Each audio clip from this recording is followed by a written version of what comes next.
So we are starting with the new chapter. Are you excited? No. यही उम्मीद थी मुझे. थके हुए हैं. पहली बार चैप्टर पढ़ना है, अब ठीक है, मुझे लगा था आप लोग को बताएगा. नहीं नहीं, हम छोड़ेंगे नहीं. We will do it. ठीक था. ये बहुत सुंदर है. क्या नहीं हो रहा.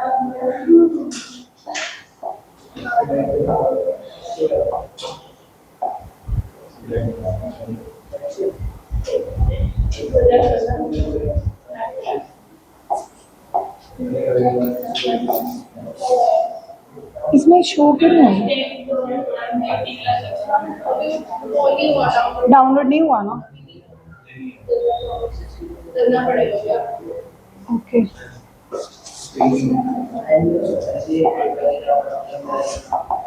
वैसे तो हो जाता है ऐसे क्लिक करके.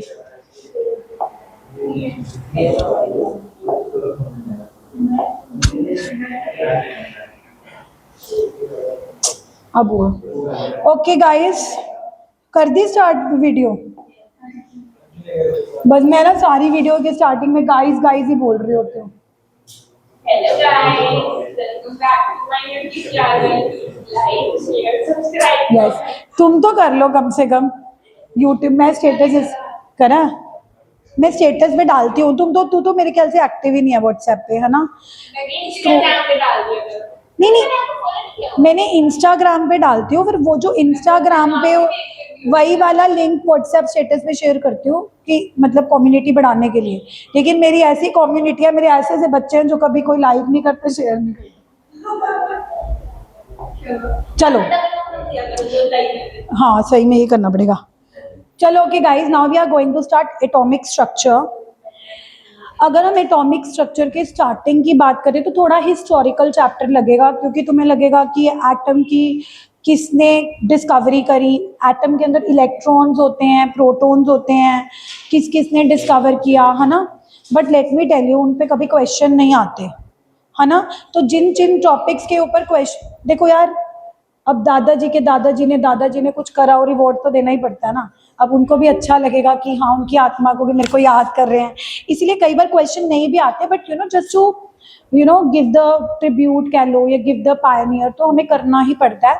एंड बात वो भी नहीं है, लाइक ऐसा नहीं है उन टॉपिक्स में कुछ नॉलेजेबल नहीं है, नॉलेजेबल भी निकलेगा. बट मैं तुम्हें बता दूंगी कि इसको रटना मत, ये जस्ट सिर्फ तुम्हारी नॉलेज के लिए.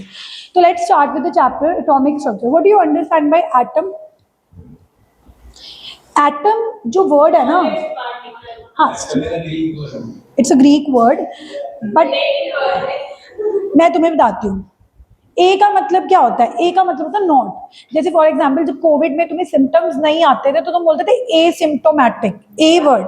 जैसे अब कई बार तुम कोविड का टेस्ट कराने जाते थे तो तुम्हें कोविड का टेस्ट तुम्हारा नेगेटिव आ गया,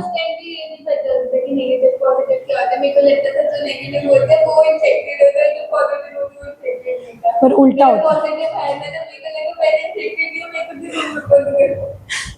तो द थिंग इज, वो तो चलो पॉजिटिव नेगेटिव की डेफिनेशन अलग अलग चीजों के लिए बदलती रहती है. बट ए मीन्स नॉट, मतलब अगर तुम्हें सिम्टम्स नहीं है तो हम बोलते हैं एसिम्प्टोमेटिक. ए मतलब, ए का मतलब होता है नॉट. तो एटम का जो नाम है वो ऐसे डिजाइन हुआ था, एटॉम. ए मतलब नॉट, टॉम मतलब डिविजिबल. तो something which is not divisible, माना जाता था कि एटम एक वो सबसे छोटा पार्टिकल है विच इज नॉट डिविजिबल. जबकि क्या ये ट्रू है? आज की डेट में तो हमें लगता है कि एटम इज डिविजिबल, क्योंकि एटम के अंदर इलेक्ट्रॉन्स हैं, एटम के अंदर प्रोटॉन्स हैं, उसी के अंदर न्यूट्रॉन्स, उसके अंदर हमारे पास क्या है? न्यूट्रॉन. बट बैक जब एटम की डेफिनेशन आई थी तब इलेक्ट्रॉन प्रोटॉन डिस्कवरी हुई नहीं थी. तब इलेक्ट्रॉन प्रोटॉन्स की, न्यूट्रॉन्स की डिस्कवरी नहीं हुई थी. तो ये माना जाता था कि atom is something which is not divisible, तो उसका नाम वही पड़ गया एटम. अब तुम कहोगे कि मैम नाम बदल देते हैं, अब तो वो डिविजिबल है. लेकिन कई चीजें होती है जो नहीं बदली जाती, है ना? जिसका नाम जो बन गया वो बन गया, है ना? बचपन में हमारा कोई निकनेम रख देते हैं तो सारी जिंदगी हम 35, अब किसी का नाम गोलू होता है, उसको गोलू ही बोलते हैं. वो कहते हैं अब तो मैं बड़ा हो गया हूँ, अब मैं 30 ईयर्स का हो गया, डोंट कॉल मी गोलू, लेकिन उसको गोलू ही बोलते हैं ना. ये ह्यूमन नेचर है कि जो तुम्हारा एक बार नाम पक जाता है ना, अब किसी का नाम मुन्ना होता है, अब वो सारे में मुन्ना ही रहेगा क्या? वो बड़ा हो जाता है फिर भी उसको मुन्ना ही बोलते हैं। तो चलो जोक्स अपार्ट, तो एटम का नाम वैसे रखा इस आइडियोलॉजी से था कि something which is not divisible, यानी कि जो अल्टीमेट पार्टिकल है जिसको हम फर्दर डिवाइड नहीं कर सकते हैं, वो एटम है। तो अब एलिमेंट का स्मॉलेस्ट पार्टिकल एटम है भी है, in that term it is the smallest part which takes part in the chemical reaction.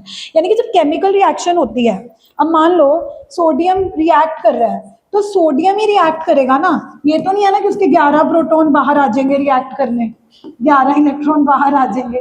तो स्मॉलेस्ट उस सेंस में है कि it is the smallest particle which takes part in the chemical. जब chemical reaction में पार्ट करेगा तो atom कहेगा मैं रिएक्ट कर रहा हूँ, ये नहीं कि वो अपने इलेक्ट्रॉन को बाहर निकालेगा, प्रोटॉन को बाहर निकालेगा कि तुम जाओ लड़ने जाओ, है ना। सो दैट इज अ वे।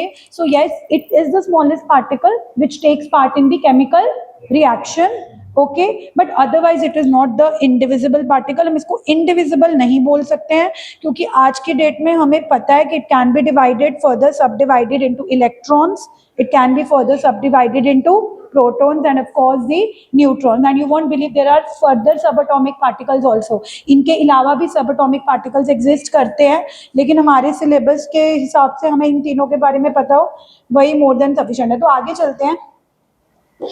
अब ये ना डाल्टन एटॉमिक थ्योरी वैसे चैप्टर 1 में भी है कि एक ना डाल्टन नाम का साइंटिस्ट था, उसने एटॉमिक थ्योरी दी थी, हालांकि इसके सारे पोस्टुलेट्स गलत हैं, ठीक है, इसलिए मॉडर्न एटॉमिक थ्योरी आई थी। बट डाल्टन एक ऐसा साइंटिस्ट था जिसने पहली बार एटम के बारे में कुछ बताया, तो उसको भी कंट्रीब्यूशन देनी है। अब ये मत बोलना कि मैम जब डाल्टन ने सब कुछ ही गलत बताया तो पढ़ा क्यों रहे हैं। हाँ, डाल्टन तो इसको पढ़ा ही क्यों रहे हैं, because we have to give the tribute. नहीं तो जो डाल्टन के पोते दोते बैठेंगे उनको बुरा लग जाएगा कि हमारे दादाजी इतना काम करके, दादा तो नहीं होंगे अब तो बहुत ही पुराने होंगे, है ना, तो हमारे दादाजी इतना काम करके गए, कुछ कराया नहीं। चलो एनीवेज, पहला पॉइंट डाल्टन ने क्या बोला, एटम इज अ। अब देखो तुमको कि डाल्टन ने गलत क्यों बोला, क्योंकि उसकी गलती नहीं थी, उस टाइम पे इलेक्ट्रॉन प्रोटॉन न्यूट्रॉन की डिस्कवरी नहीं हुई थी, तो उसको क्या लगता था, it is the indivisible particle of matter which takes part in the true, it is the smallest particle which takes part in the chemical reaction but it is not indivisible। तो पहला पॉइंट गलत हो गया। Second point उसने बोला atom can neither be created nor B, हाँ मतलब mostly postulates गलत है, एक आधा तो ठीक भी होगा, ऐसे इतनी बेइज्जती मत किया करो यार, कुछ कुछ तो ठीक भी थे। सेकंड पॉइंट उसने क्या बोला, atom can neither be created nor be, who will tell me this postulate come from which law? Very good, the first law. हाँ गुड, माफ कर। So first law that we did in the chapter 1, law of conservation of mass, तो ये postulate वहीं से inspired है, that atom can neither be created nor be destroyed. Third postulate उसने क्या कहा, प्लीज बातें नहीं, मैं ना बड़े ऐसे मतलब ना इतने दिल से पढ़ाते हो फिर मेरा दिल टूट जाता है, तुम अपनी हंसी मजाकों में लगे रहते हो। थर्ड पोस्टुलेट, चलो अब मैं ना तुमसे रीड आउट करवाऊँ, Krishna third postulate read out करना।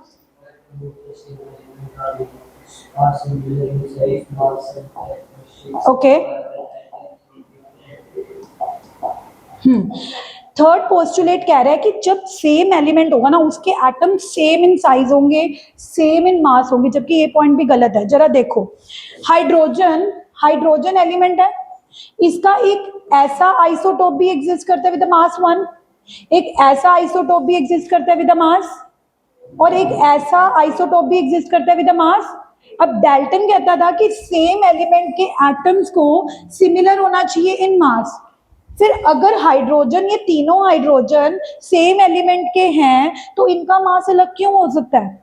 यानी कि जो डाल्टन का पोस्टुलेट था उसने आइसोटोप्स को कंसिडर ही नहीं किया था, क्योंकि डाल्टन को लगता था कि अगर सेम, हाँ अब उसको उसकी सफाई मत दो मेरे को, उसकी गलती तो नहीं है कि उसको पता ही नहीं होगा कि आइसोटोप्स एग्जिस्ट करते हैं।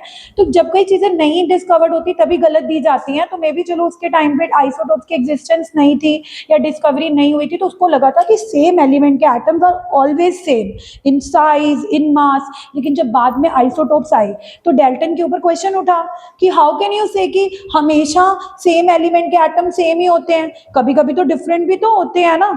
हाइड्रोजन 1 वाला भी एग्जिस्ट करता है, हाइड्रोजन 2 वाला एग्जिस्ट भी करता है, हाइड्रोजन, शशांक बताइए हाइड्रोजन 2 वाले का नाम क्या होता है? ड्यूटेरियम। और 3 वाले का, चलो मैं बताती हूँ, ट्रीटियम। और 1 वाले का प्रोटियम। वैसे हाइड्रोजन भी, हाँ चल मैं तभी तो पढ़ा रही हूँ, कोई ना, कि अलग अलग आइसोटोप्स। 6th में पढ़ा था, चलो ठीक है।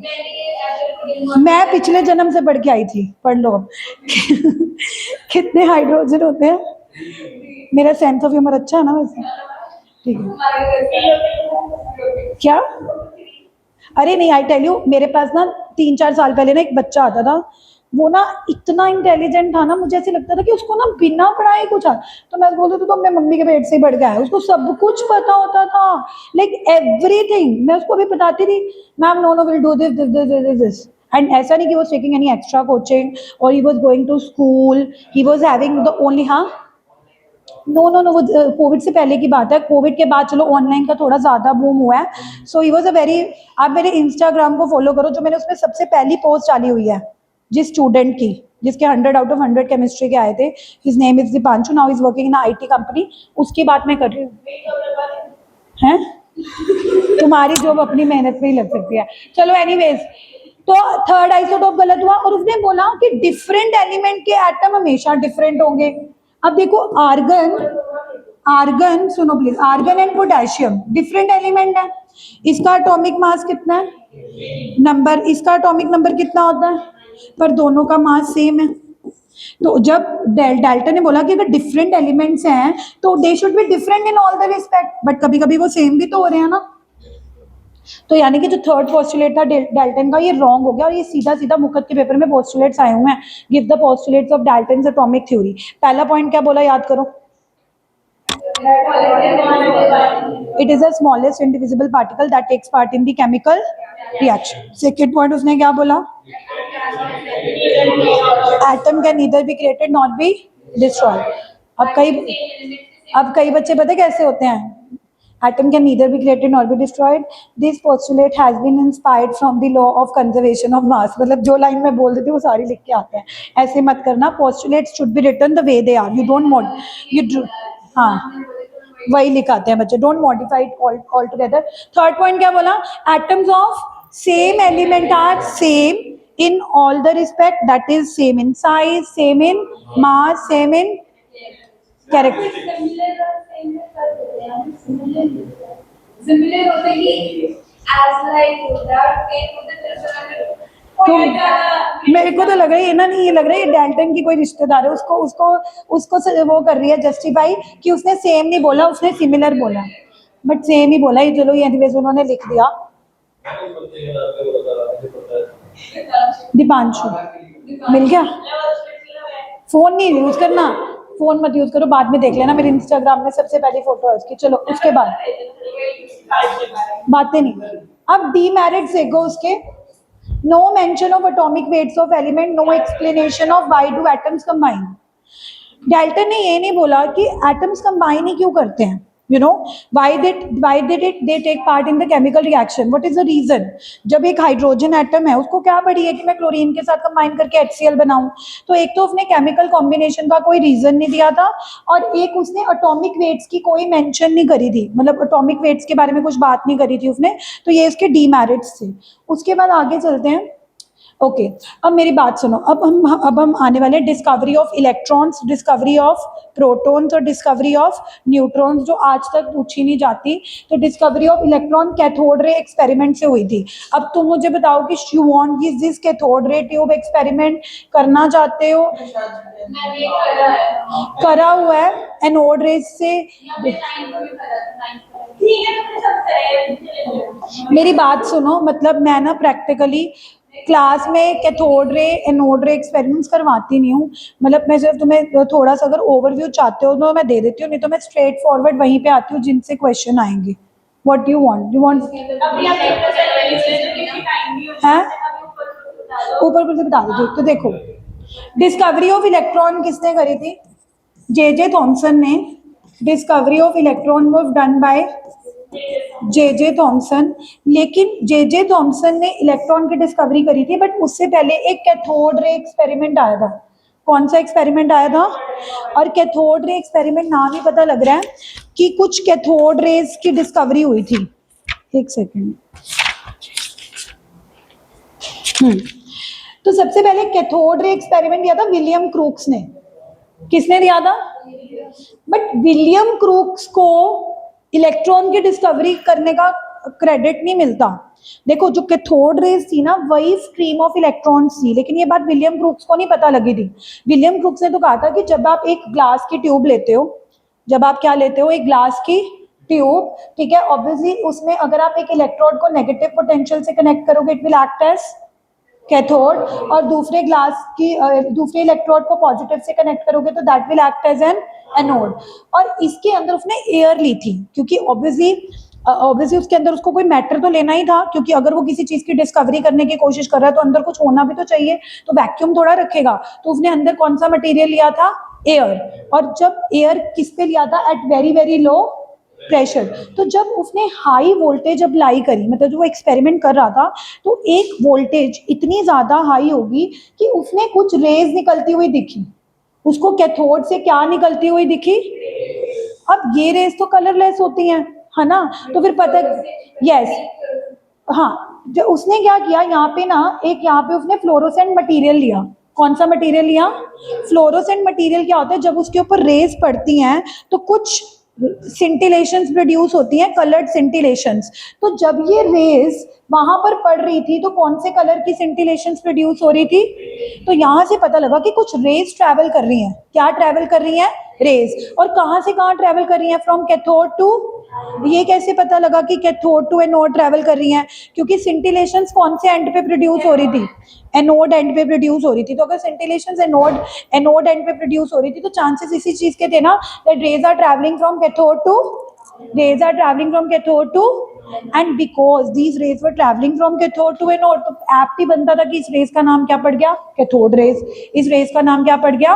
Cathode rays. तो कैथोड रेस की डिस्कवरी विलियम क्रूक्स ने करी थी in a experiment in which he took a glass tube having two rods, one connected to the negative potential known as cathode, the other connected to the positive potential known as anode, and he took inside the glass tube, कुछ नहीं कि कुछ लिया था उसने glass tube में, उसने vacuum create करा था कि कुछ लिया था?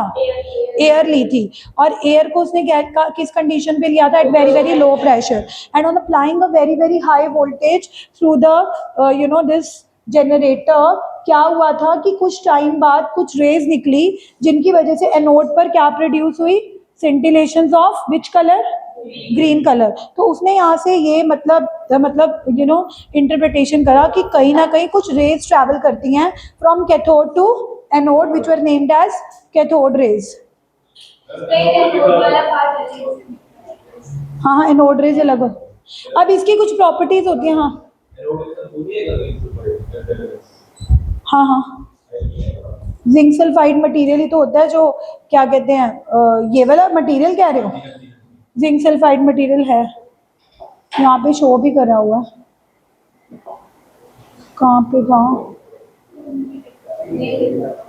ये है ना फॉस्फोरेसेंट मटेरियल। फॉस्फोरेसेंट मटेरियल वही होते हैं जिनके ऊपर रेस पड़ने से क्या प्रोड्यूस हो? लाइट। तो जिंक सल्फाइड ही मटेरियल है जिसके ऊपर जब रेस पड़ती हैं वो फॉस्फोरेसेंट मटेरियल है, तो जिसकी वजह से ग्रीन ग्लो प्रोड्यूस होता है। क्या प्रोड्यूस होता है? Green glow. नहीं, कल भी तुमने मेरे को चूना लगाया था। चलो 30 पे भेजूंगी, 1 मिनट, बस ये फटाफट प्रॉपर्टीज पढ़ लो। Cathode rays travel from cathode to, cathode rays travel from cathode to, कभी आएंगी नहीं एग्जाम में, टाइम पास ही हो रहा है वैसे, तभी मैं कराती नहीं हूँ, बट एक बार चलो अब तुमने कहा है तो मैं पढ़ा रही हूँ। क्या कैथोड रेज खुद विजिबल है? बट कब विजिबल होती है? when they strike on fluorescent or phosphorescent material. Can you name one phosphorescent material? Zinc sulphide. अभी भी बताया था कि जिंक सल्फाइड ही है फॉस्फोरेसेंट मटेरियल। उसके बाद in the absence of electric और magnetic these rays travel in the straight line. ये रेज कैसे ट्रैवल करती हैं? लेकिन जब इलेक्ट्रिकल और मैग्नेटिक बिहेवियर, मतलब अगर इनको इलेक्ट्रिक फील्ड या मैग्नेटिक फील्ड के अंदर रखेंगे तो ये क्या करेंगी? डेविएट हो जाएंगी। क्या हो जाएंगी? अब जब इनको इलेक्ट्रिक फील्ड की प्रेजेंस में रखा तो ये पॉजिटिव की तरफ डेविएट हो रही थी। किस पोटेंशियल की तरफ डेविएट हो रही थी? तो मुझे बताओ, अगर कैथोड रेज वैसे स्ट्रेट चल रही हैं लेकिन अगर इलेक्ट्रिक फील्ड से पास करेंगी तो इलेक्ट्रिक फील्ड में एक पॉजिटिव होता है और एक तो अगर वो पॉजिटिव की तरफ डेविएट हो रही हैं तो इस ऑब्जर्वेशन से क्या पता लग रहा है, they are negatively charge, they are, because negative attract. तो ऐसे ही पता लगा था कि cathode rays negative charge bear करती हैं, बिकॉज जब वो इलेक्ट्रिक फील्ड में ट्रैवल करती हैं, they do not travel straight, they deviate towards the positive, and since they deviate towards positive it shows that they are negatively charge particle. और यही negative charge particle कौन होते हैं, पर ये किसने बताया था, तो इलेक्ट्रॉन की डिस्कवरी किसने करी थी, जे थॉमसन ने, बट कैथोड रे एक्सपेरिमेंट किसने दिया था, विलियम क्रूक्स ने। So never get confuse, cathode ray का सारा सेटअप विलियम क्रूक्स ने बनाया था, कैथोड रेज के बारे में विलियम क्रूक्स ने बताया था, बट कैथोड रेज के अंदर इलेक्ट्रॉन भी होते हैं, वो किसने बताया था, जे थॉमसन ने। तो अगर तुम कैथोड रेज इतना भी पढ़ लेते हो ना, मैं इनके नोट्स भी नहीं बनाऊंगी, कभी नहीं पूछा जाएगा, सिर्फ एमसीक्यू में आ सकता है। हु डिस्कवर्ड इलेक्ट्रॉन्स, वो तो मैं एक्सपेरिमेंट ना भी बताती तब भी तुम लर्न कर लेते। J who gave the cathode ray experiment, William Crookes. Which is a fluorescent material used, zinc sulphide. तो ऐसी वाली चीजें नहीं आती एग्जाम में, ठीक है। तो मेरी बात सुनो, कल मैं ना एनोड रेज की ऊपर ऊपर से बता के सीधा थॉमसन मॉडल से शुरू करूंगी। किससे शुरू करूंगी, क्योंकि थॉमसन मॉडल से क्वेश्चन आएंगे। अच्छा, कल तो तुमने सेम टाइम पे आना है, थर्सडे, फ्राइडे छुट्टी है, तो एक हम टाइम डिसाइड कर लेंगे मॉर्निंग का। पर पता है क्या, तुम्हारी बाकी ट्यूशंस का टाइम सेट हो जाएगा फिर, मानिक सर की होगी ना। कितने बजे, तो मैं कह रही हूँ पहले मेरा सेट कर लो, फिर वहां पे 8 से 9, ठीक है, 8 to 9, ठीक है। फ्राइडे सोए मत रहना कि मैम छुट्टी थी, हम तो 12 बजे उठे हैं, 8 बजे है, मैं यहाँ पहुंची हूँ 1 बच्चन। हाँ देखो, मैंने पता ना, तुम्हें शर्म नहीं आई, मैं 4 बजे उठती हूँ, तुम्हें 8 बजे भी सोना होता है। फिर कितने बजे रखो, थोड़ा लेट, फिर 12:30 रखो, अगर तुम्हें थोड़ा सो के आना, तभी तो गर्मी हो जाती है। 9 या 10, चलो देखते हैं फिर, अभी कल का दिन आओ, एक दिन और डिस्कशन करते हैं, लेट्स फाइनलाइज। जो तुम्हारा चैप्टर 1 वाला रहता है, संडे को फ्री हो, फिर संडे को मैं आपको टाइम दे दूंगी, ठीक है। गुड आफ्टरनून, हाउ, हाँ पिला दे। आज मैं नया चैप्टर शुरू करना ना, शुक्र है, मैं तो बोर ही हो गई थी उस चैप्टर। ये ना काफी सारे 42 वाले तो